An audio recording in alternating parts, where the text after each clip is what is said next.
Hello বন্ধুরা, আজ বানিয়ে ফেলবো মৌরলা মাছের পাতুরি ঝটপট করে।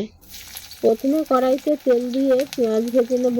ওই ভাজা পেঁয়াজের মধ্যে দেবো বেগুনগুলো, কারণ বেগুন আগে দিলে বেগুনের পেটে সমস্ত তেলগুলো চলে যাবে আর পেঁয়াজ কিছুই পাবে না।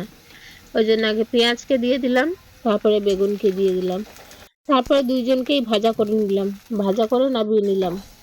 আর একদিকে মাছের মধ্যে দেব সর্ষে বাটা, কাঁচা লঙ্কা, নুন, হলুদ, ধনেপাতা ও সর্ষের তেল দিয়ে মাখাবো। আর ওই পেঁয়াজ ও বেগুনগুলো মাখিয়ে ভেজে রেখেছিলাম, ওইগুলো দিয়েও মাখিয়ে নেব।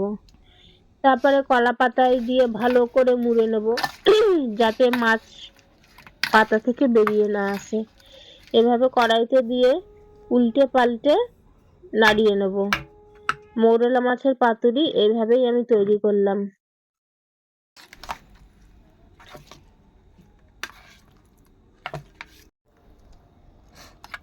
তোমাদের সাথে অনেকদিন পর লং ভিডিও শেয়ার করছি। তোমরা যেমন শর্টস গুলোতেও সাপোর্ট করছো, তেমনি লং ভিডিও গুলোতেও ঠিক ততটাই সাপোর্ট করো। অনেকেই ভেটকি মাছের পাতুরি খেয়েছো, আমাদের এখানে সবসময় ভেটকি মাছ পাওয়া যায় না, তাই এই প্রথমবার সর্ষে বেগুন দিয়ে বানিয়ে ফেললাম মৌরলা মাছের পাতুরি। খেতে কিন্তু দারুণ হয়েছে। তোমরাও বানিয়ে খেও, ভালো লাগলে জানিও।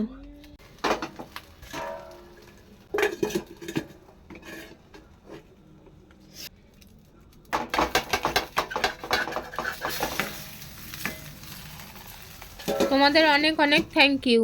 থ্যাংক ইউ কেন, তোমাদের এই সাপোর্ট আর ভালোবাসার জন্য আমাদের এই চ্যানেলটি 100টি সাবস্ক্রাইবার পার করলো। আর যারা এই চ্যানেলে নতুন কিংবা সাবস্ক্রাইব করনি, তারা সাবস্ক্রাইবটা করে দিও। সাবস্ক্রাইব আর লাইক করতে তো টাকা লাগে না, ফ্রিতেই হয়।